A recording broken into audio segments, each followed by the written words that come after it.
बिस्मिल्लाहिर्रहमानिर्रहीम, अस्सलाम वालेकुम and welcome to dinner tonight. आज जो डिनर में बनने जा रहा है वो स्पेशल सी इंस्टेंट क्रीमी खीर बनने जा रही है।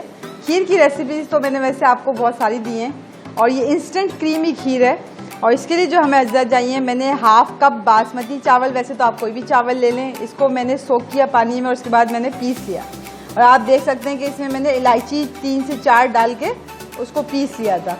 अच्छा, इसके अलावा ये मैंने 2 अदद ब्रेड ली थी, ठीक है, उसको मैंने चॉपर में चॉप किया ब्रेड को और 2 टेबल स्पून डाल के इसको मैंने फ्राई पैन में फ्राई कर लिया। ये मेरे पास घर की रखी हुई क्रीम है, ठीक है, घर की रखी हुई क्रीम है जो जमा हो जाती है, ये वो है, ये मलाई है घर की। ये कुछ मैंने ज़ाफ़रान के जो थे थ्रेड्स वो गर्म पानी में मैंने इसको सोक कर दिए, ठीक है, 30 मिनट्स के लिए। 1 कप मैंने चीनी ली है और ये मेरे पास ये रबड़ी थी, रबड़ी रखी हुई थी और रबड़ी के अंदर भी चीनी मौजूद है, तो चीनी मैंने फिर उस लिहाज से ली है, तो ये 1 कप के करीब रबड़ी है। और दूध मैंने 1.25 किलो के करीब लिया है जो कि बॉईल पे रखा है। चलें फर्दर प्रोसीजर स्टार्ट करते हैं। चलें जी, ये देखें दूध जी बॉईल हो चुका है। इसमें मैं हाफ जो मैंने चावल लिए थे जिसको ग्राइंड कर लिया था इलायची के साथ, वो मैंने इसमें शामिल कर दिया है। चलें इसको हमने थोड़ा सा स्टिर कर दिया ताकि ये जी सही से स्टिर हो जाए। इसके अलावा ये देखें ब्रेड, अब इसके अंदर मैं ये ब्रेड शामिल कर रही हूँ, ठीक है, मैंने चावल शामिल कर दिया, अब इसके अंदर मैं ब्रेड शामिल कर रही हूँ। अब इसको थोड़ी देर 5 मिनट्स, अबाउट 5 मिनट्स इसको मैं स्टिर कर रही हूँ और साथ में मैं चीनी भी शामिल कर देती हूँ। फिर मैं इसको स्टिर करती हूँ और गाढ़ा होने तक पकाती हूँ, फिर बाकी इंग्रेडिएंट्स हम बाद में डालेंगे। चलें जी, ये देखें अब 5 मिनट हो गए मुझे इसको स्टिर करते हुए। ये देखें आप, अब इसके अंदर हम ये जो हमारे मलाई थी, ये तकरीबन 1 कप के करीब, ये देखें घर की फ्रेश क्रीम है हमारे पास, वो हमने ऐड कर दी। ये देखिए कितना ज़बरदस्त सी क्रीमी सी खीर हमारी बनने वाली है। अच्छा, आप ये जो है रबड़ी ऑप्शनल है, आप चाहें, आपके पास अवेलेबल है तो आप डालें, अदरवाइज़ घर की क्रीम से भी काम चल जाएगा। तो ये आज की इंस्टेंट क्रीमी खीर ज़बरदस्त सी रेडी हो रही है। अब इसको हम मज़ीद कुक करेंगे फॉर अबाउट 10 to 15 मिनट्स ताकि ये क्रीम अच्छी तरीके से इसके अंदर मिक्स हो जाए।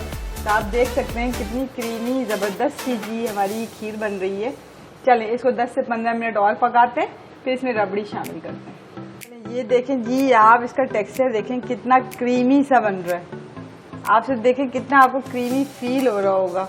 अब इसके अंदर जी मैं ये ज़ाफ़रान, ठीक है, ये ऐड करने लगी हूँ इस पॉइंट पे। ये देखें जी, इस पॉइंट पे मैंने ज़ाफ़रान ऐड कर दिए, ठीक हो गया। अब ये मैंने इसको थोड़ा स्टिर कर दिया। अब मैं, क्योंकि मैंने जो चावल डाला था दूध में चावल डाला था, ब्रेड क्रम्स थे जो फ्राई थे वो डाल दिए। अब इस पॉइंट पे मैं ये रबड़ी भी शामिल कर रही हूँ, ठीक हो गया। अब इसको मैं तकरीबन 7 से 8 मिनट मज़ीद पकाऊंगी और फिर हम इसको डिश आउट करते हैं और गार्निश करते हैं ड्राई फ्रूट से। चलें जी, ये देखें कितनी ज़बरदस्त सी हमारी खीर तैयार है। इसको आप जो भी आपके पास ड्राई फ्रूट है आप उससे गार्निश कर सकते हैं। मेरे पास बादाम और डेसिकेटेड कोकोनट है, आप चाहें तो बादाम पिस्ता भी डाल सकते हैं, it's all up to you. Dry fruits आप जितना डालेंगे आपकी मर्ज़ी है। तो आप देख सकते हैं कि क्रीमी सी खीर यूनिक सी स्टाइल में हमने बनाई है। ये देखें, तो ये हमारी जी डेसिकेटेड कोकोनट है, क्रीमी सी खीर जी रेडी है। उम्मीद है कि आपको ज़रूर पसंद आएगी। चैनल को सब्सक्राइब करना ना भूलें और ज़रूर ट्राई करिएगा, कमेंट्स में बताइएगा आपने बनाया है, आपको कैसा लगा। तो ये थी आज की हमारी क्रीमी इंस्टेंट खीर। उम्मीद है कि आज की रेसिपी आपको पसंद आई होगी। Eat healthy, stay positive. अल्लाह हाफिज़।